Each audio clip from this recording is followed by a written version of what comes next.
അധ്യയന വർഷം ആരംഭിക്കാനിരിക്കെ സംസ്ഥാനത്തെ സ്കൂൾ ബസ്സുകളുടെ ഫിറ്റ്നസ് ഉറപ്പുവരുത്താനുള്ള മോട്ടോർ വാഹന വകുപ്പിന്റെ പ്രത്യേക പരിശോധന അവസാന ഘട്ടത്തിലെത്തിയിരിക്കുന്നു. ഭൂരിഭാഗം ബസ്സുകളുടെയും പരിശോധന പൂർത്തിയായിട്ടുണ്ട്. പരിശോധനയിൽ കണ്ടെത്തിയ വീഴ്ചകൾ എത്രയും വേഗം പരിഹരിക്കാനാണ് നിർദ്ദേശം. വിവരങ്ങളുമായി അഷിൻ ഡിയാഗോ നമുക്കൊപ്പം ചേരുന്നു. അഷിൻ ഡിയാഗോ, സാധാരണ സ്കൂൾ തുറക്കുന്നതിന് തൊട്ട് മുമ്പ് ഇത്തരത്തിലുള്ള പരിശോധനകളൊക്കെ ഉണ്ടാവും. പലപ്പോഴും സ്കൂൾ വാഹനങ്ങളൊക്കെ അപകടത്തിൽപ്പെടുന്നത് പതിവാണ്. അതൊഴിവാക്കാൻ വേണ്ടി നേരത്തെ തന്നെ മോട്ടോർ വാഹന വകുപ്പിന്റെ പരിശോധന തുടങ്ങിയെന്നാണ് മനസ്സിലാക്കുന്നത്. ഇപ്പോൾ അവസാന ഘട്ടത്തിലെത്തിയോ? എന്താണ് ഇപ്പോൾ ഈ പരിശോധനയുടെ ഭാഗമായി മനസ്സിലാക്കാൻ കഴിയുന്നത്?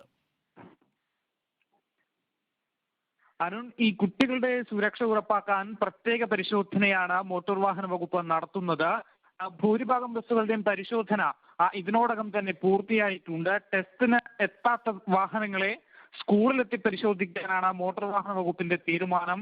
ഈ ബസ്സുകളുടെ ടയർ, വൈപ്പർ, എമർജൻസി വാതിലുകൾ, ലൈറ്റുകൾ, ഇൻഡിക്കേറ്റർ, സ്പീഡ് ഗവർണർ എന്നിവയാണ് പ്രത്യേകമായും ഇപ്പോൾ പരിശോധന നടത്തുന്നത്. ഇവയെല്ലാം പ്രവർത്തനം ക്ഷമമായിരിക്കണം. മാത്രമല്ല, ഈ ബസ്സുകളിൽ ഫയർ എക്സ്റ്റിംഗ്വിഷർ ആവശ്യമാണ്.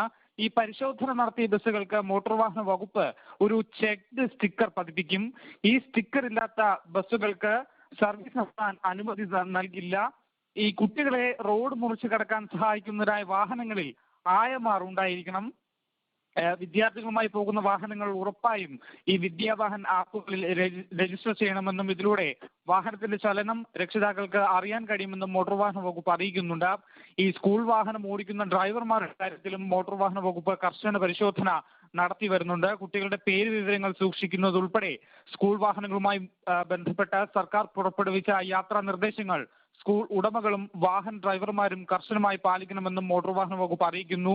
ഈ അധ്യയന വർഷം ആരംഭിച്ചാലും നിയമലംഘനം തടയാൻ പരിശോധനകൾ 1 മാസത്തോളം തുടരാൻ തന്നെയാണ് മോട്ടോർ വാഹന വകുപ്പിന്റെ തീരുമാനം. ഈ തിരുവനന്തപുരത്ത് ഇന്നും ശനിയാഴ്ചയുമാണ് ഇത്തരത്തിൽ പരിശോധന നടക്കുന്നത്. ഏതാണ്ട് 80% വാഹനങ്ങളുടെ പരിശോധന പൂർത്തിയായിട്ടുണ്ട് എന്നാണ്.